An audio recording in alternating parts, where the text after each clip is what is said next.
So the other one, I mean, the classic story, which just fascinates me. Oh, the catfish. The catfish. Yeah. You met a girl. You Online. Megan. You talked a lot with her. Yes.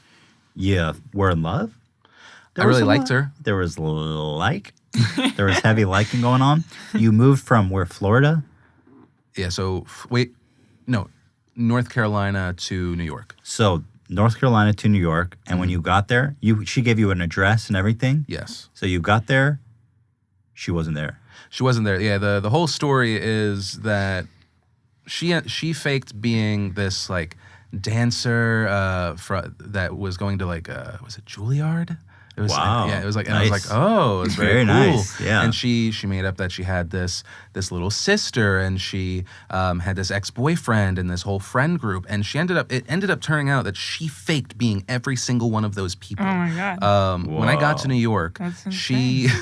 when I got to New York, she faked being her ex-boyfriend and another guy who kidnapped her and raped her in a park. And she ended up, according to another friend, one of her girlfriends, ended up being in a hospital, and that's why she wasn't able to see me. Wait, you were talking to all these people? Yeah, it was like... And they were all This her? was like back on MySpace. AOL chat or whatever. MySpace, yeah, back in the day. And so I'm getting all these messages, and it's like, oh my God, what? And it took me like 36...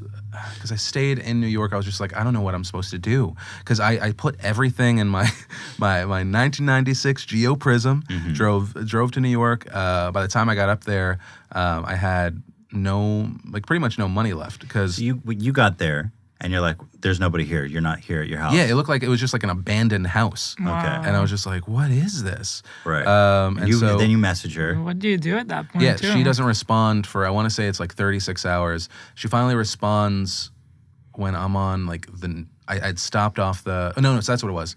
Where did you go in that time? So I was just driving through boroughs. I'm trying to remember if I even had. Did you sleep in your a car? cell phone on me? Yes. Okay. Yeah. Which I was like not too pumped about. Yeah, of course. And I was like trying to find out any family I still had out there, and I couldn't find any numbers.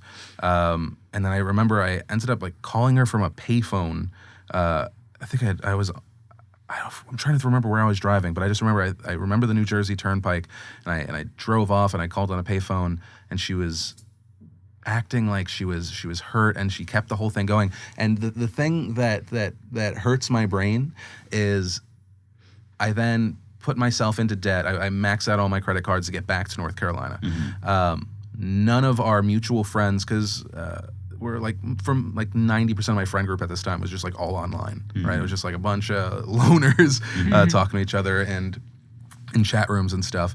No one believed me. Oh my God. Everyone thought that this girl had actually like been hurt, and I was being a dick, and I bailed on her, and no one believed me for like 3 months until she did it to another guy that was a part of the friend group. What? And that was, for me, that was like, that just destroyed me, because... So what the hell? Who is this girl? What is she doing now? One of the girls was part of our mutual friend group. After she did it to another guy, said it was a 16-year-old girl in Kansas. Wow. And I was like, what? I was manipulated by a 16-year-old girl in Kansas? Masterminded.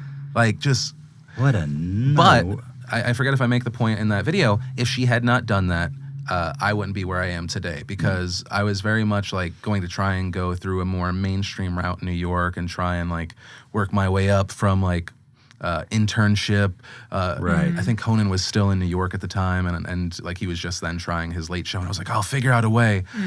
And then that happened, completely destroyed me. Had to do the thing where I asked people for money, went to Florida, and then just hyper focused on YouTube.